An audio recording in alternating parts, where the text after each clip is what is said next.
पुढील कार्यक्रम प्रसारित करणारे आहेत जॉयसमेर मिनिस्ट्रीचे मित्र आणि भागीदार.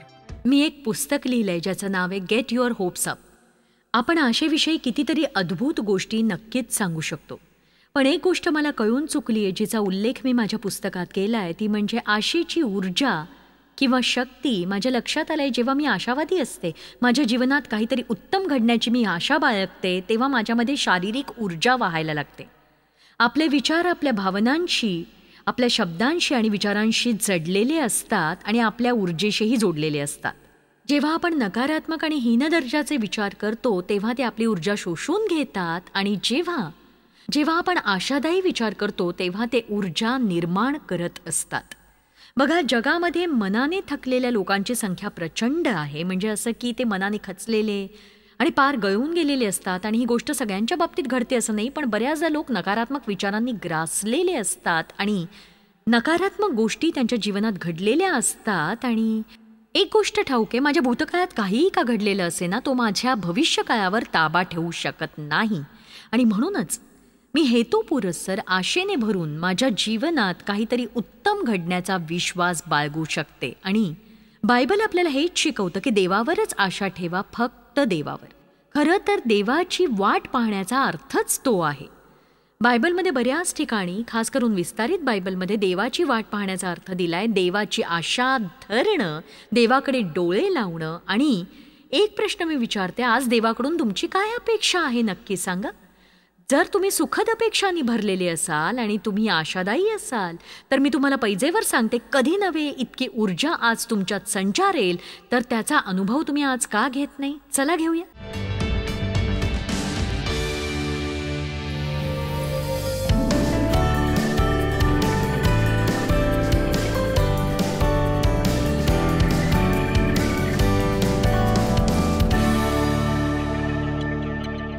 आज मी तुमच्याशी बोलणार आहे अद्भुत जीवन जगण्याविषयी.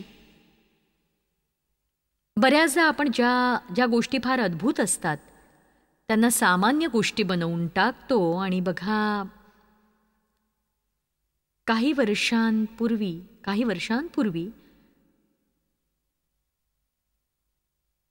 3, 4 किंवा 5 वर्ष झाली असतील,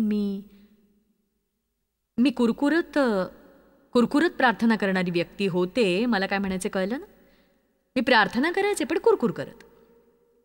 मी म्हणायचे की प्रभू, जेव्हा मला तुझी नव्यानेच ओळख झाली होती तेव्हा जशी मी उत्साहित असायचे, उकळत असायचे, तशी मी आत्ता का बरं नाहीये, का नाहीये मी. आणि देव माझ्याशी जे बोलला ना ते मी कधीच विसरणार नाही. तो म्हणाला की जॉयस, मी अजूनही त्याच गोष्टी करत असतो पण तुझ्यासाठी त्या सर्वसामान्य झाल्यात आज.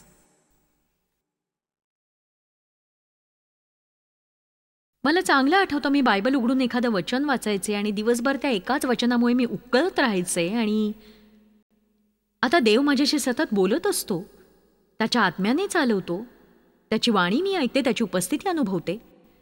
तरीही मी देवाला उद्धटपणे विचारते, तू माझ्या जीवनात काहीच का करत नाहीयेस? आणि मला खात्री आहे की आजचा दिवस तुम्हा सगळ्यांसाठी खास दिवस ठरणार आहे, कारण जे वचन देवाने मला दिलंय ते मांडायला मी उत्सुक आहे. हे वचन मांडण्यासाठी मी अनेक महिने वाट पाहिली आणि मला आशा आहे आज या वचनाचा प्रभाव पडून तुमच्या जीवनात बदल येईल. कारण तुम्ही अद्भुत जीवन जगलात तर ते कधीच आशाहीन जीवन असणार नाही. आणि जितकी अधिक आशा असेल तितकी ती इतरांना देता येईल. आपण अशा समाजात राहतो जिथे लोक आशेसाठी आसुसलेले आहेत आणि फक्त आपल्याकडेच जीवनाचा खरा प्रकाश आहे.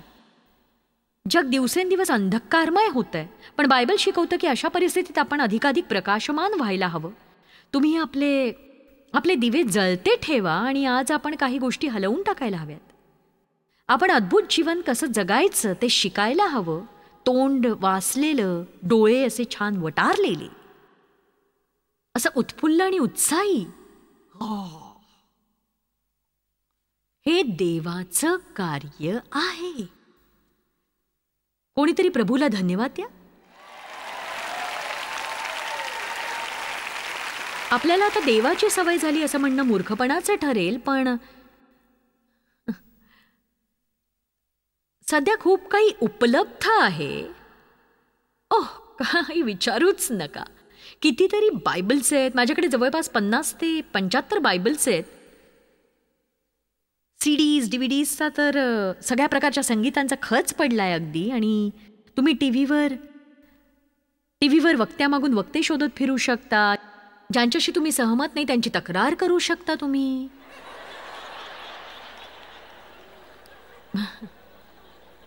प्रत्येक नाक्यावर चर्चेस आहेत, रेडिओ, आयपॉड, आयपॅड्स, फेसबुक आहे.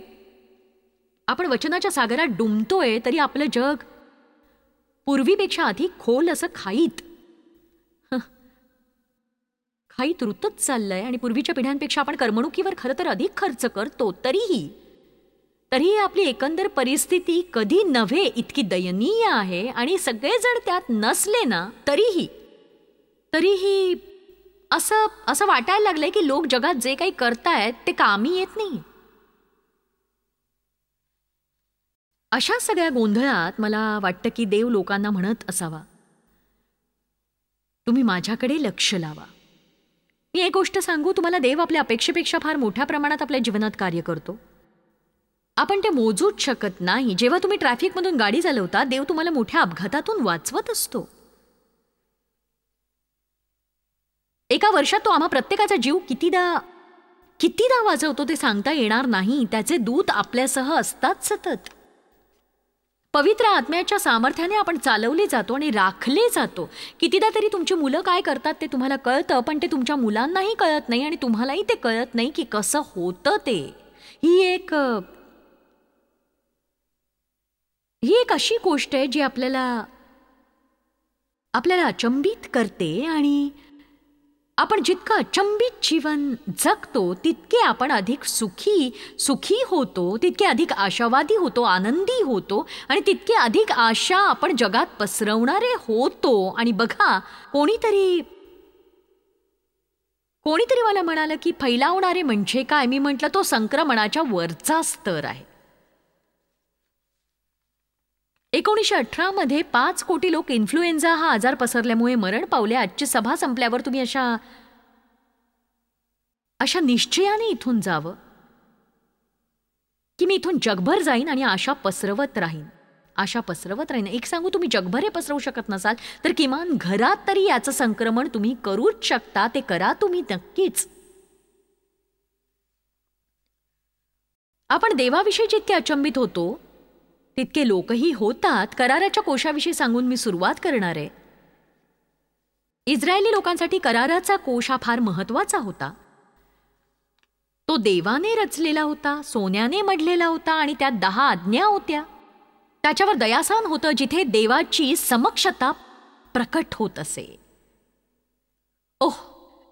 ते त्याचा मान राखत असत.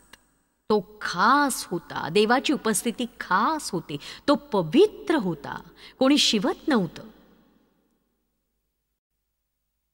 मनुष्यांच्या हातांचा त्याला स्पर्श होऊ नये म्हणून त्याच्या दोन्ही बाजूला कड्या असत आणि त्या कड्यांमध्ये दांडे अडकवले जात आणि विशिष्ट लोकांनाच तो वाहून नेता येत असे आणि त्याला कोणी स्पर्श करू नये म्हणून दांड्यांनीच तो वाहत असत. दांड्यांनीच का? कारण देव पवित्र आहे आणि देव इतका पवित्र आहे की प्रभू येशूद्वारे आल्याशिवाय कोणी त्याला स्पर्श करूच शकत नाही. आपण देवाच्या समक्षतेचं भय ठेवायला हवं. खरं तर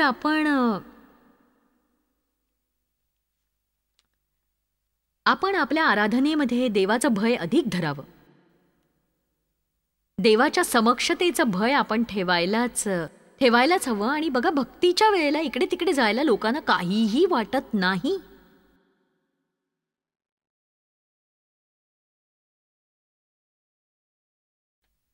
मी एक सत्य सांगते. मी भारतात जाऊनही संदेश देते आणि मी पाहिले लोक तासन तास एका जागी बसून राहतात. कधी दिवसाला 4 सत्र असतात, एकामागून एक सभा होतात. लोक चक्क जमिनीवर 5-6 तास बसून राहतात, एकाग्रतेने संदेश ऐकतात. कोणी मध्येच उठून बाथरूमला सुद्धा जायचा विचार करत नाही. आणि बघा, हे सगळं होत असतं तिथे शांतपणे. अगदी छान. अमेरिकेत तसं होत नाही. आपल्याला 3दा पाणी लागतं, आपण 15 लोकांना मेसेज पाठवतो, बरेचसे फोन कॉल्स करतो, मध्येच उठून कॉफी घेऊन येतो. जेव्हा तुमच्याकडे एखाद्या गोष्टीची विपुलता असते तेव्हा अशाच गोष्टी घडतात. लोक देवाचा मान राखत नाहीत, ते गोष्टी गृहीत धरतात ते. इस्रायली लोक आपल्यासोबत सर्वत्र कोष घेऊन जायचे आणि तो कोष म्हणजे देवाची उपस्थिती होती आणि तो नेहमी पुढे असायचा आणि तो त्यांच्या मागे नसायचा, तो नेहमी त्यांच्या पुढे असायचा. यातून काय संदेश मिळतो बरं? देवाने नेहमी नेतृत्व करावं आणि आपण मागे चालावं नेहमी. ते युद्धात त्याला घेऊन जायचे आणि तो पुढे असायचा आणि ते मागे चालायचे. याचा अर्थ ते देवाला अनुसरायचे. जेव्हा ते देवाची आज्ञा पाळायचे ते प्रत्येक युद्ध जिंकायचे. जर तुम्ही देवाला नेतृत्व करू दिलं तो तुमच्या लढाया लढेल.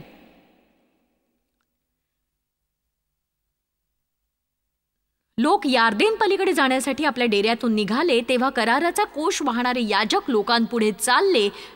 त्यांचे पाय पाण्यात बुडाले तेव्हा पाण्याची रास झाली. मग ते लोक यरीहो समोर पार उतरून गेले. देवाने तुमच्यासाठी पाणी दुभंगावे असे वाटत असेल तर जिथे जाल तिथे देवाच्या समक्षतेसह जा, त्याला नेतृत्व द्या. देवाची आज्ञा मोडणं ही हल्ली गंभीर गोष्ट राहिलेली नाही. पण देवानेच मला हे नको करू असं सांगितलं. मला ठाऊक आहे मी हे करायला नको होतं, पण इस्रायल लोकांनी देवाला गृहीत धरलं. ते अतिपरिचित झाले. परिचित या शब्दाचा अर्थ आहे सामान्य, खास नसणं, नेहमीचं, सततचा माणूस. इस्रायल लोकांनी देवाला गृहीत धरलं आणि त्याच्या आशीर्वादांच्या बाबतीत ते अतिपरिचित झाले. त्यांना देवाच्या गोष्टीचं आश्चर्य वाटेनासं झालं. त्यांच्या शत्रूंनी त्यांना पराजित केलं. पलिष्ठ्यांनी त्यांचा कोष पळवून नेला. जेव्हा एली या याजकाने हे ऐकलं तेव्हा धक्का बसून तो गतप्राण झाला. आता कल्पना करा, आता आपल्याला देवाची उपस्थिती लाभणार नाही या गोष्टीचा त्याला एवढा धक्का बसला की त्यामुळे तो मरण पावला, त्यामुळे त्याचा जीव गेला. त्याची सून गरोदर असून तिचा प्रसूतिकाळ जवळ आला होता. देवाचा कोष नेला हे ऐकून तिला कळा लागल्या आणि ती प्रसूत झाली आणि ती म्हणाली, इस्रायलाचे वैभव नाहीसे झाले. बघा, चर्च ही खेळण्याची जागा करू नका तुम्ही. जिथे आपण जातो तिथे देवाची उपस्थिती अनुभवताच आली पाहिजे. त्यासाठी एखाद्याला थोडंसं ओरडावं लागलं, शिस्त आणावी लागली तरी चालेल, काहीही हरकत नाही. मी माझ्या नवऱ्याला बऱ्याचदा पाहिलंय, फुटबॉल म्हटला की तो वेडापिसा होतो अगदी. आणि माझी मुलं, आपण देवाच्या बाबतीत असं का होऊ नये सांगा? जेव्हा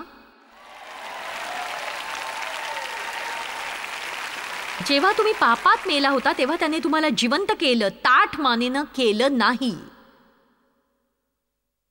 आपला नवा जन्म झालाय, नवा कंटाळा नव्हे.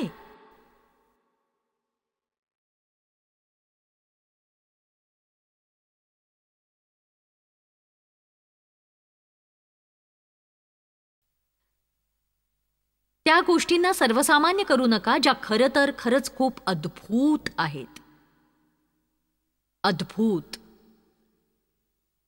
मी काही वर्षांपूर्वी देवाला म्हटलं की प्रभू, तू माझ्या जीवनात असं कार्य कर की माझं तोंड आश्चर्याने अक्षरशः आवासलेलं राहील. मी नित्य अवाक झालेली असेन.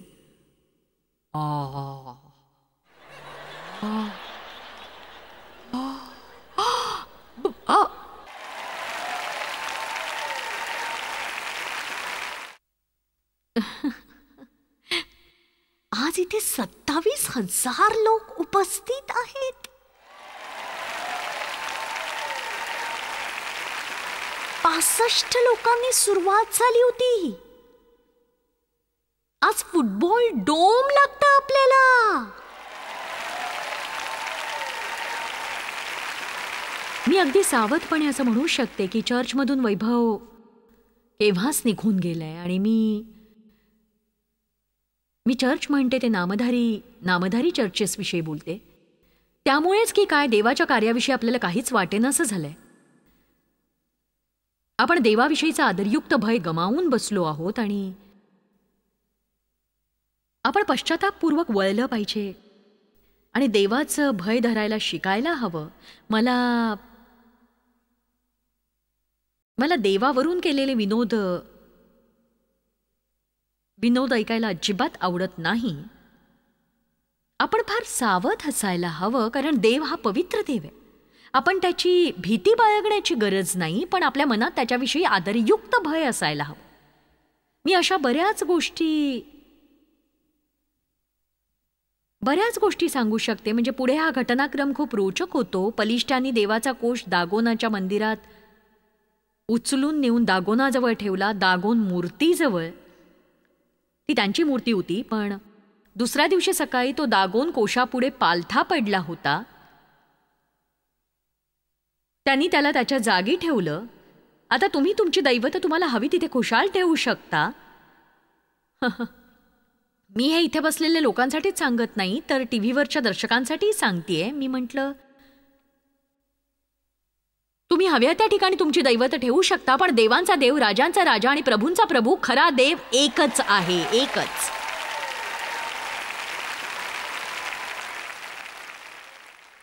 तर त्यांनी त्याला त्याच्या जागी ठेवले आणि दुसऱ्या दिवशी तो फक्त पडलाच नव्हता, तर त्याचे शीर व दोन्ही हात तुटून पडले होते आणि धडच राहिले होते. देव त्यांना काहीतरी सांगत होता. ते मूर्खपणाने वागत राहिले. सर्व नगर उंदरांनी भरले. लोकांना ग्रंथींच्या व्याधीने पिडले. तेव्हा त्यांनी कोशगत येथे नेला. परमेश्वराचा हात त्या नगरावर फार जबर पडला. त्यांच्या अंगावर ग्रंथी उठल्या आणि मग त्यांनी तो एक्रोनला पाठवला. त्यांना गळवे, फोड आणि पिडांनी वेढले. शेवटी 7 महिन्यांनी त्यांनी तो इस्रायलात पाठवला. या देवाच्या बाबतीत आम्ही काय करावं? तो कोष पुन्हा घेऊन जा. त्यांनी तो एका नव्या गाडीत ठेवला. त्याला 2 गायी जुंपल्या. तो कोष त्यांनी गाडीत ठेवला. त्या गायी तो कोष बेतशेमे तिथे घेऊन गेल्या. जेव्हा लोकांनी तो पाहिला तेव्हा ते आनंदित झाले. त्यांना हर्ष झाला. पण एक सांगू, त्यांनी कोशाचा अपमान केला आणि त्याचे निरीक्षण केले. त्याला हात लावला आणि बरेच लोक मरून पडले. शेवटी तो अभिनादाबाच्या घरी आणण्यात आला, जिथे तो सुमारे 100 वर्ष होता. आता या 100 वर्षांच्या काळात काय घडलं? लोकांना त्याची सवय झाली. हे कोश, कदाचित त्या घरात जेव्हा तो आणला असेल तेव्हा लोक रोमांचित झाले असतील.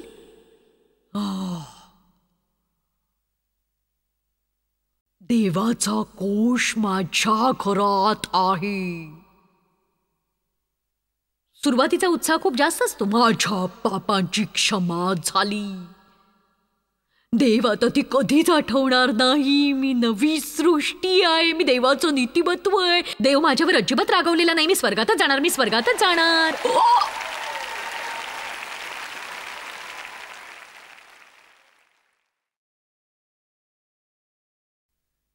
आणि मग काही आठवड्यानंतर, देवा तू माझ्या जीवनात काहीच का करत नाहीयेस? मला कळत नाही. जर तू काही केलं नाहीस तर मी असं जीवन फार काळ जगू शकणार नाही असं वाटतंय. एक गोष्ट सांगू तुम्हाला, आत्तापासून प्रभू येशू येईपर्यंत एकही गोष्ट जरी बदलली नाही तरी आपण नरकात जाणार नाही. या सत्यामुळे आपण उड्या मारायला हव्यात. खरं तर कोणी आमेन म्हणेल का? आता बघा, तो कोश तिथे होता आणि लोकांना त्याची सवय झाली होती. मला ठाऊक नाही, कदाचित ते धुळेही झटकत नसतील. कदाचित तो एका खोलीत ठेवून नंतर दरवाजे बंद केले असतील आणि काही लक्ष दिलं नसेल. मी उदाहरण म्हणून हे वापरते. ही सॅलेड सजवायची बाटली आहे. तुम्ही म्हणाल, देवाविषयी उकळत राहण्याचा याच्याशी काय संबंध? बघा, आपल्या जीवनात नेमकं हेच घडत असतं. आपल्या जीवनात देव कुठेतरी तळाला ठेवलेला असतो. सगळ्यात चांगल्या गोष्टी नेहमी तळालाच जातात.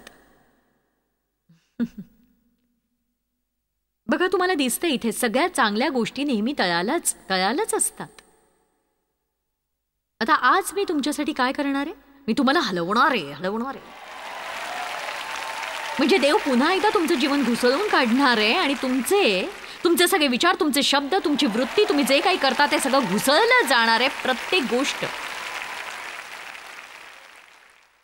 आमेन. हा सगळा आटापिटा यासाठी चाललाय, तुम्ही येता, तुम्हाला प्रेरणा मिळते, तुम्ही घरी जाता आणि मग समस्यांना, सैतानाला, जगाला तुमचं शोषण करायला वेळ लागत नाही, मग तुम्ही पुन्हा डोस घ्यायला इथे येता. आता आपण अशा स्तराकडे जाऊया की कुठेही जावं न लागता आपण स्वतःलाच प्रेरणा देऊ शकू. आणि तुम्ही इथे येणं थांबवावं असं मी म्हणत नाही, पण तुम्ही इतर लोकांनाही मदत करणारं ठरावं असं मला वाटतं. आणि मग ठाऊके काय होतं, फार काळ लोटत नाही तोच आपल्यालाही पुन्हा वचनाद्वारे हलवले जाण्याची गरज भासते, पुन्हा एकदा चेतवण्याची. पौल तिमथीला म्हणाला की तू स्वतःला चेतव. तिमथी खूप भयभीत झाला होता. तो सगळी स्थिती पाहत होता आणि प्रेषितांचा छळ पाहून तो भयभीत झाला असावा आणि कदाचित तो माघार घेण्याच्या विचारात असावा, ठाऊक नाही. पण पौल म्हणाला की देवाचे जे कृपादान माझे हात तुझ्यावर ठेवल्यामुळे तुझ्या ठाई आहे ते प्रज्वलित कर. ते प्रज्वलित कर, कारण देवाने आपल्याला भित्रेपणाचा नव्हे तर सामर्थ्याचा, प्रीतीचा आणि संयमनाचा आत्मा दिला आहे. सामर्थ्याचा, प्रीतीचा आणि संयमनाचा आत्मा दिला आहे.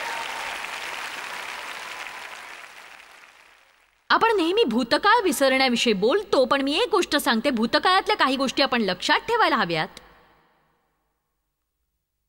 आपण काय करतो माहितीये, आपण लक्षात ठेवायला हवं ते विसरतो आणि जे विसरायला हवं ते आठवत राहतो परत परत.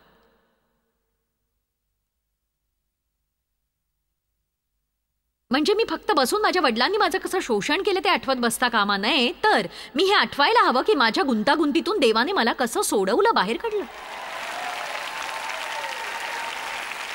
जर तुम्ही डेव्हला बोलताना ऐकलं असेल, तो नेहमी म्हणतो की अमेरिकन लोकांची एकच मोठी समस्या आहे ती ही की देवाने कशा महान आणि पराक्रमाच्या गोष्टी करून हे राष्ट्र जन्माला घातलंय ते आपण लोक विसरलोत. ते देवाच्या वचनावर उभारण्यात आलंय, देवाच्या वचनावर, आणि अनैतिक लोकांसाठी ते उभारण्यात आलेलं नाही हे आपण कधी लक्षात घेणार आहोत.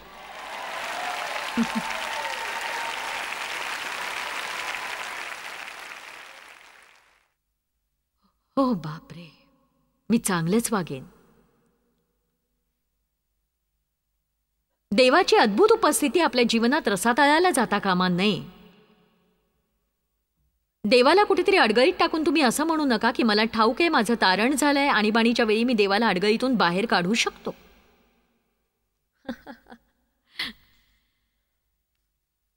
मला खूप कंटाळा येतो जेव्हा लोक मला येऊन सांगतात की त्यांच्या जीवनाचं कसं पतन झालेलं आहे आणि कशा समस्या निर्माण झाल्या, आणि हे तेच लोक होते जे एकेकाळी विजयी जीवन जगत होते, पण कालांतराने असं झालं त्यांनी वचनात वेळ घालवणं थांबवलं, देवासह वेळ घालवणं थांबवलं, त्यांनी विश्वासणाऱ्यांसह चर्चला जाणं थांबवलं, आणि इथे पुन्हा समस्या येते. एक सांगू तुम्हाला, ज्या गोष्टी तुम्ही गमावल्या त्या पुन्हा मिळवण्याचा एकच मार्ग आहे, तो म्हणजे आधीच्या गोष्टी पुन्हा पुन्हा करत राहणं, पुन्हा पुन्हा. आमेन.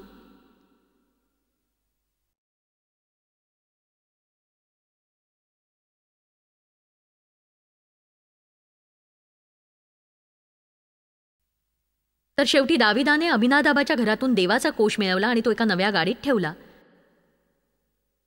आणि ते गाडी हाकत दाविदाच्या नगरात घेऊन आले. पण त्यांनी कोश वाहून नेण्याच्या आधीच्या सूचनांचं पालन केलं नव्हतं. तुम्ही देवाला गाडीत बसवून इकडे तिकडे फिरवू शकत नाही. बघा, लोकांनी स्वतःच्या इच्छेने जीवन जगण्याऐवजी देवाला ते चालवू दिलं तर.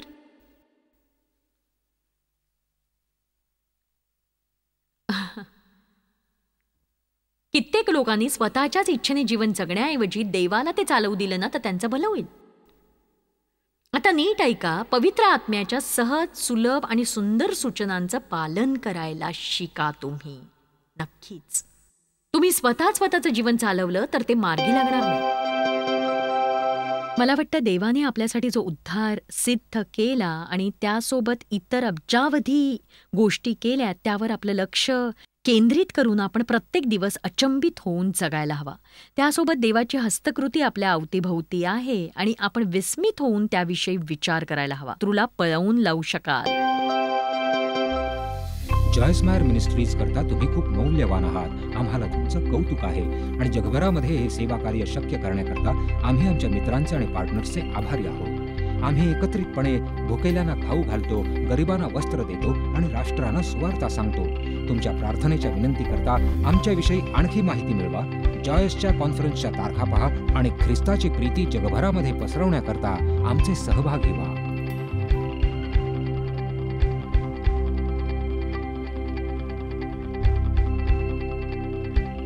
याचा सर्व खर्च जॉयसमेर मिनिस्ट्रीचे मित्र आणि भागीदार करत आहेत.